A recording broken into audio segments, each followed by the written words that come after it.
Assalamualaikum warahmatullahi wabarakatuh. Kami dari kelompok 8. Saya Dwi Puspita Dewanti dengan NPM 2019 1450 1334 dan Zia Ilfani Munandar dengan NPM 2019 1450 1291. Di sini kami akan membahas tentang kemitraan koperasi. Kemitraan koperasi yaitu pemahamannya kemitraan yang strategis melalui koperasi adalah usaha koperasi untuk membangun kerjasama dengan sektor swasta dan pemerintah sehingga mampu menciptakan mutualisme yang sinergis sekaligus meningkatkan daya asing bangsa Indonesia sebagaimana program Nawacita Presiden. Pemberdaya koperasi merupakan media yang tepat untuk melakukan diseminasi pertumbuhan dan pemerataan perekonomian Indonesia yang dapat menjangkau seluruh lapisan masyarakat. Adapun kemitraan atau kerjasama menurut Hafsah Jafar Muhammad, yaitu suatu strategis bisnis yang dilakukan dua pihak atau lebih dalam jangka waktu tertentu untuk meraih keuntungan bersama dengan prinsip saling membutuhkan dan saling membesarkan.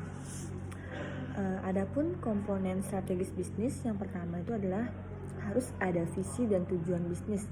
Strategi bisnis dimaksudkan untuk membantu dalam mencapai tujuan bisnis dengan visi arah bisnis. Juga dapat membuat instruksi yang jelas dalam strategi bisnis untuk apa yang diperlukan dilakukan dan siapa yang bertanggung jawab untuk itu. Yang kedua, ada nilai inti, yaitu strategis bisnis memandu eksekutif tingkat atas serta departemen tentang apa yang harus dan tidak boleh dilakukan sesuai dengan nilai inti organisasi. Yang ketiga, ada analisis SWOT. SWOT adalah singkatan dari Strengths, Weakness, Opportunity, dan Threats.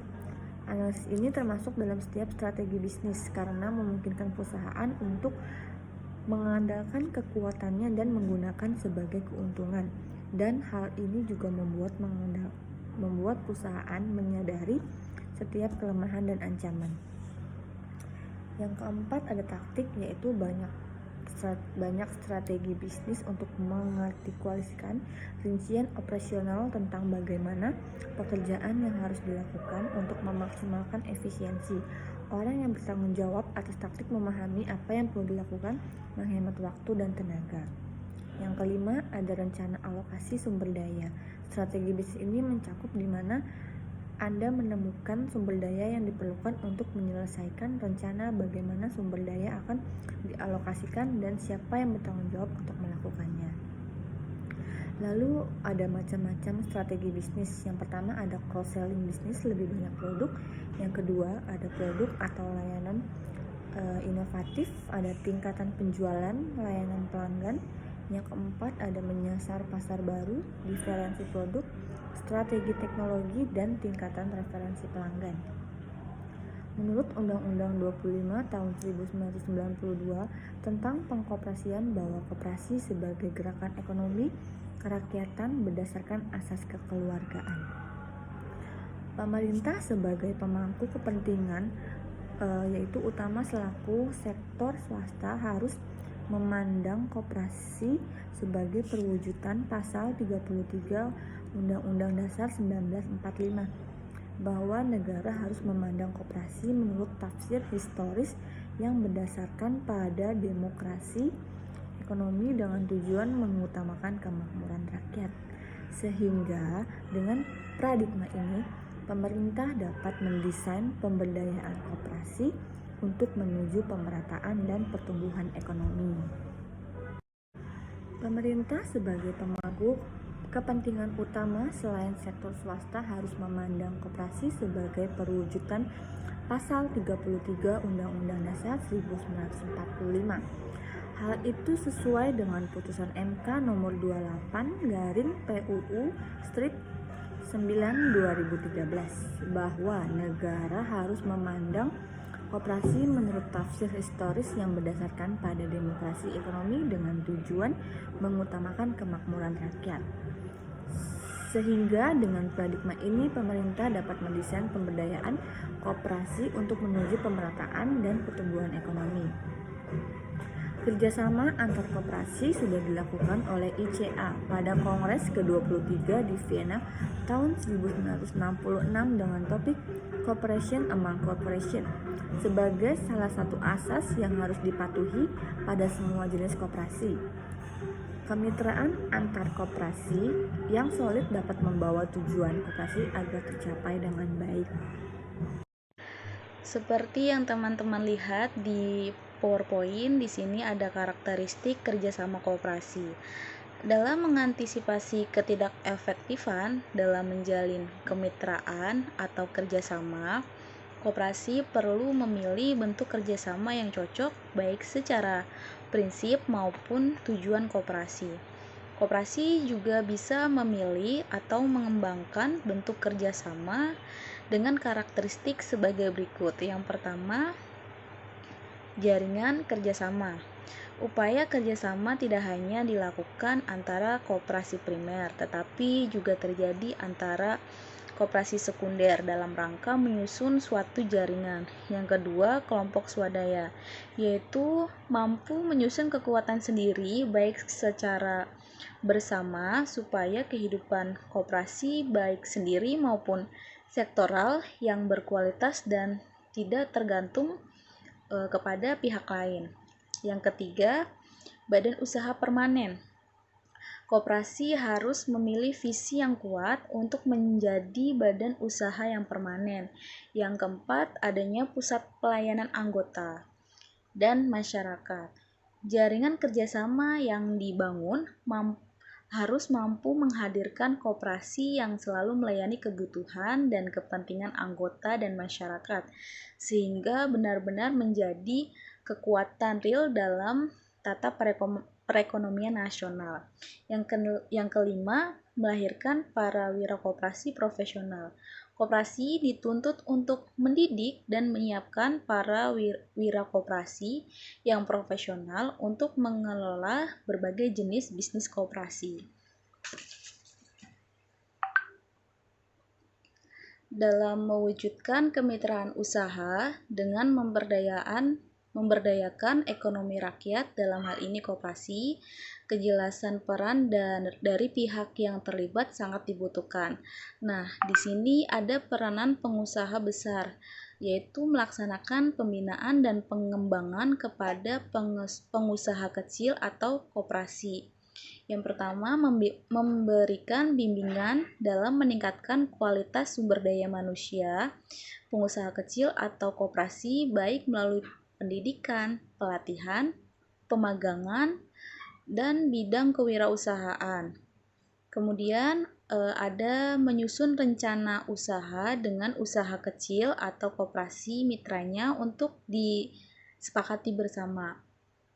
Yang ketiga, memberikan bimbingan teknologi kepada pengusaha atau koperasi.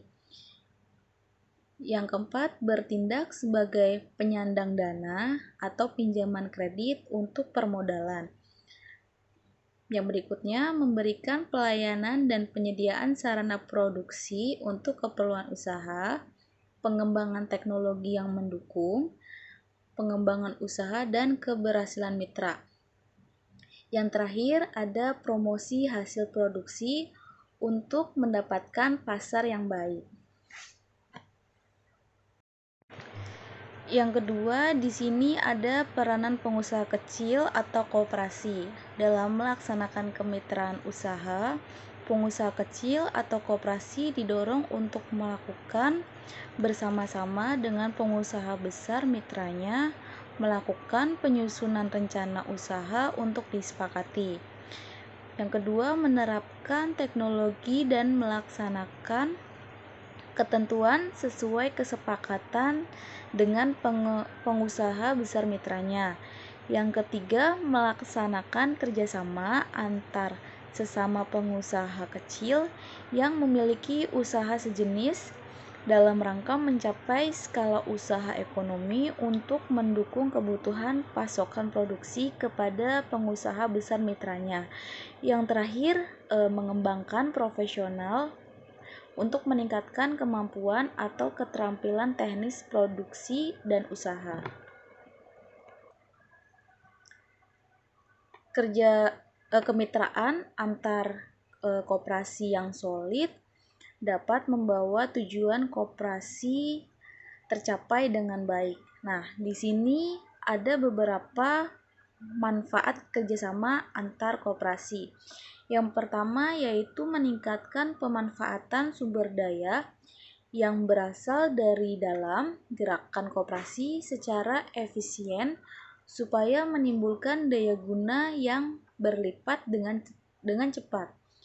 Yang kedua, memperluas usaha antar koperasi agar manfaat ekonomis jatuh ke tangan koperasi. Yang ketiga, perbedaan koperasi yang lemah dengan yang kuat dapat mewujudkan koperasi yang kuat melalui alih sumber daya. Yang keempat, menggalang tumbuhnya kepercayaan anggota maupun masyarakat terhadap koperasi melalui usaha yang terpadu. Yang kelima, memudahkan pembinaan dan pengendalian antar koperasi. Yang terakhir yaitu melahirkan wirausaha koperasi. Kemudian di slide berikutnya, di sini ada jenis-jenis koperasi.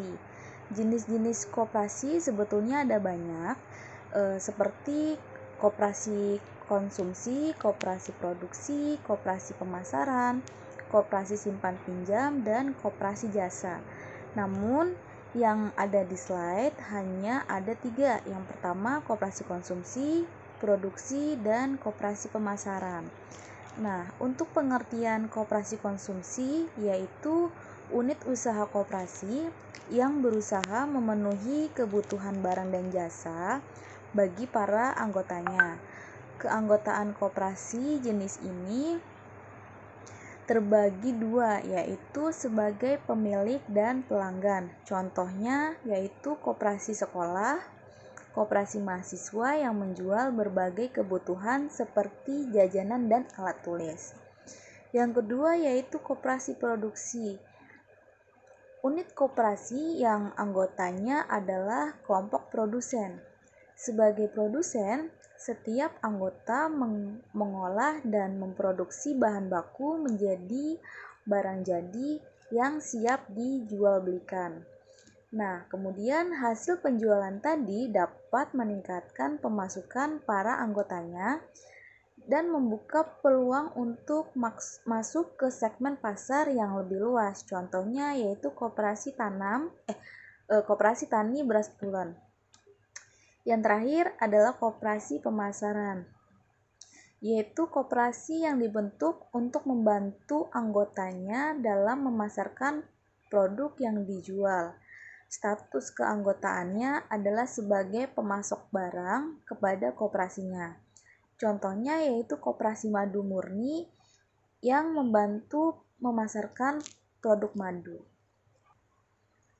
Kemudian ada slide tambahan yaitu Menteri Koperasi dan UKM Teten Mas Duki menyampaikan salah satu upayanya ialah sinergi antara Kementerian Koperasi dan UKM dengan Kementerian Perindustrian dan Kementerian BUMN yang bertujuan untuk mendorong masuknya koperasi, UMKM, dan IKM dalam rantai pasokan BUMN.